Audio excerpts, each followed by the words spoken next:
económico, Javier García Díaz, responsable de ventas para BlackRock en Iberia. Javier, ¿qué tal? Muy buenos días. Buenos días, José Antonio, ¿cómo estás? Bueno, 2023, bueno, feliz año lo primero, que yo creo que todavía estamos en tiempo. Sí. Pero perspectivas para el 23. ¿Cómo veis en BlackRock, después además de la reunión ayer, ayer de inflación en Estados Unidos, cómo veis 2023, cómo veis la fotografía, cómo creéis que el inversor va a poder navegar en este entorno?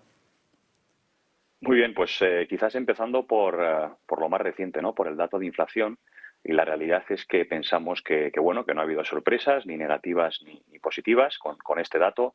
Vimos cómo la tasa interanual siguió bajando en diciembre y se situó en torno al 6,5% frente al 7,1% que venía en noviembre, mientras que la inflación, de algún modo subyacente, pues se situó en el 5,7%. Pero en definitiva creemos que es una buena noticia, no solo para Estados Unidos, sino también para la economía global, ya que, potencialmente esta caída puede efectivamente significar que las subidas de tipos en la Fed y por ende en otros bancos centrales pues empiecen a suavizarse. Con lo cual aquí sin mayores sorpresas. Respecto a este año, ¿no? 2023, pues efectivamente, ¿no? Aquí desde BlackRock ya presentamos nuestras perspectivas hace unas semanas, perspectivas que denominamos un nuevo manual para invertir, puesto que creemos que hemos dejado atrás una etapa de crecimiento económico constante, inflación controlada, para adentrarnos en un nuevo régimen con mayores volatilidades macro, con limitaciones por el lado de la producción, con mayor inflación, con bancos centrales actuando para combatir esa inflación independientemente, diría, del impacto en la economía, lo que en definitiva está poniendo cierta presión en los activos de riesgo y está ofreciendo rendimientos más atractivos en renta fija. Y hablaba de nuevo manual para invertir, puesto que efectivamente en este nuevo contexto los inversores, nuestros clientes, nosotros mismos, lo que vamos a tener que hacer es revisar, si cabe, con mayor frecuencia esa asignación de activos estratégica, ser más tácticos, en definitiva, ser más selectivos y utilizar, como te decía, ese nuevo manual para invertir. ¿Qué puede hacer en ese nuevo manual el inversor? Se preguntan muchos renta fija si ya va a ser este año el momento clave para volver a ella y en qué productos, tampoco va a ser sencillo. Y se preguntan también por geolocalización, o por localización, ¿no? Hemos visto cómo la bolsa americana frente a la bolsa china ya, si la normalizamos a 1 de enero del 22, en los últimos días ya la ha superado la bolsa china. ¿Son emergentes ese papel fundamental para entender un poco la fotografía de la rentabilidad en 2023? Bueno, yo creo que no son solo emergentes y un poco por contextualizar. Sí creemos que de cara a ese posicionamiento, de cara a los próximos meses, hay que tener en cuenta varios factores. Uno de ellos, muy importante, es lo que comentaba al inicio, que son estas limitaciones que estamos viendo por el lado de la producción, que no vemos que son limitaciones únicamente fruto de la crisis del COVID y ese shift que vimos de servicios a bienes que las economías verdaderamente no pudieron absorber, sino que hay una serie de, digamos, factores estructurales que están haciendo que esas limitaciones vayan a estar con nosotros por mucho tiempo. Y estos factores estructurales son, entre los que destacaría 3. El envejecimiento de la población, un envejecimiento de la población que al final está implicando y suponiendo una escasez de trabajadores tanto en mercados desarrollados como en mercados emergentes, incluido China, tensiones geopolíticas y transición energética. Ese es un elemento que hay que considerar antes de entrar en el posicionamiento, las limitaciones que vamos a tener por el lado de la oferta de la producción, puesto que estamos, como bien sabemos, en un mundo configurado por la oferta. Y el segundo punto muy importante, José Antonio, a considerar es el nuevo rol que esperamos vayan a tener los bancos centrales, que entiendo que ya no es sorpresa. Hasta ahora, cuando entrábamos en un contexto de recesión, pues contábamos con los bancos centrales como, de algún modo, los encargados de acudir al rescate. Hoy, la situación que tenemos hoy ha sido, de algún modo, provocada por esos bancos centrales en su lucha contra la inflación. Con lo cual, el rol de los bancos centrales ha cambiado. Nos han llevado, por las circunstancias que hemos vivido, a una recesión que primero viviremos en Europa para posteriormente llegar a Estados Unidos. Y esto nos hace que, en definitiva, efectivamente, estemos más positivos desde un punto de vista de posicionamiento en renta fija que en renta variable. En el caso de la renta variable, tanto, digamos, en mercados desarrollados como en mercados emergentes, mantenemos desde BlackRock una posición infraponderada, puesto que entendemos, y hoy es un día importante porque hoy empiezan las presentaciones de resultados, como sabemos, con entidades financieras, incluidas BlackRock, incluidas mi casa, porque entendemos que ni las valoraciones ni las expectativas de beneficios recogen aún el daño económico provocado por esos bancos centrales. Con lo cual, hoy en BlackRock mantenemos una posición infraponderada. Sin embargo, en renta variable. Sin embargo, sí hay oportunidades muy claras. Hay oportunidades interesantes en todo lo que tiene que ver con el sector energía, favorecido lógicamente por las fuerzas del mercado actual. Tenemos una oferta debilitada y una demanda creciente.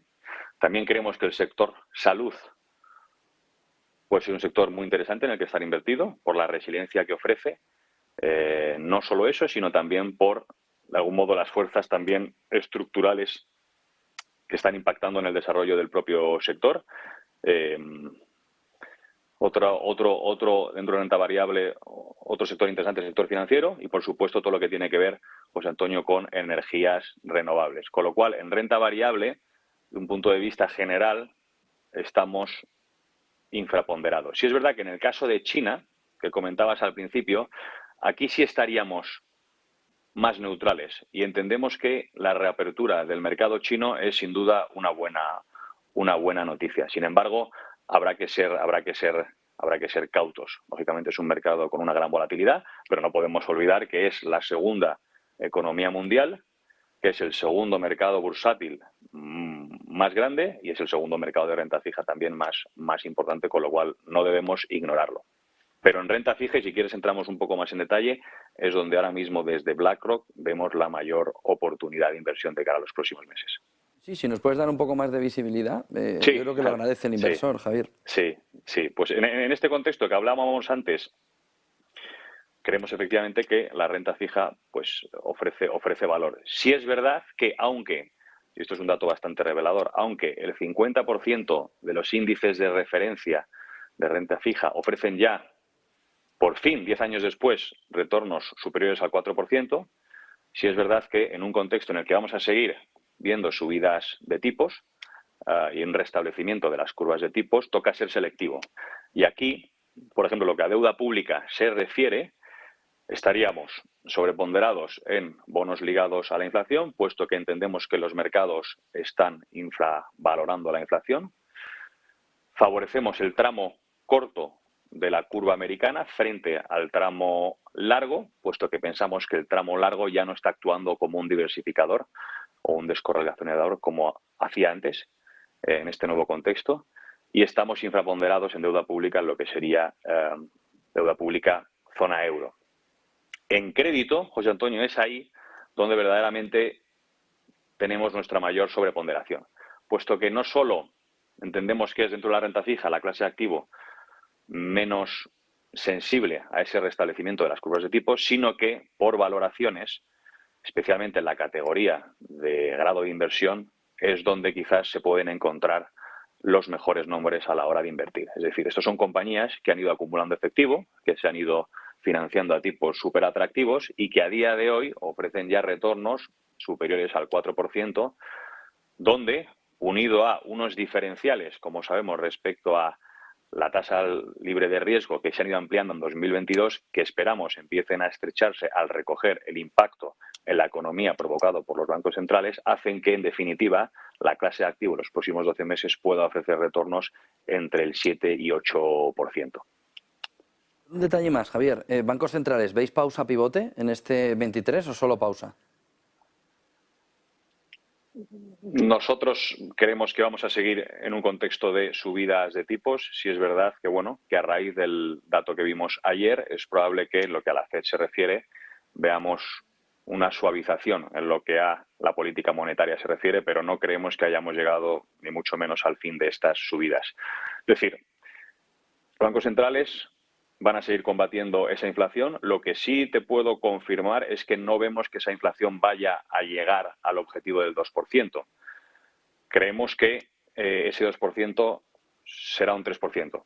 Es decir, a pesar de las subidas de tipos que vamos a seguir viendo, tanto en Estados Unidos como en Europa, el objetivo del 2% no se alcanzará. Y no se alcanzará por lo que comentaba al inicio, porque no solo hay, de algún modo, factores más circunstanciales que han hecho que esta inflación se haya incrementado, sino que hay una serie de fuerzas estructurales como son la transición energética, como es las tensiones geopolíticas. Al final vivimos en un contexto, José Antonio, contexto más convulso desde la Segunda Guerra Mundial. Hemos pasado de globalización y cooperación geopolítica a fragmentación realmente. Y buen ejemplo es la crisis energética o las tensiones entre Rusia y China, con lo cual creemos que esa inflación estructural va a continuar y por ende los bancos centrales seguirán. En los próximos meses veremos después de verano, pero en los próximos meses sí creemos que esas subidas de tipos continuarán. Muchísimas gracias, Javier García Díaz, responsable de ventas para BlackRock en Iberia. Javier, buen día y buen negocio. Muy bien, buen día y buen fin de semana. Buen fin de semana.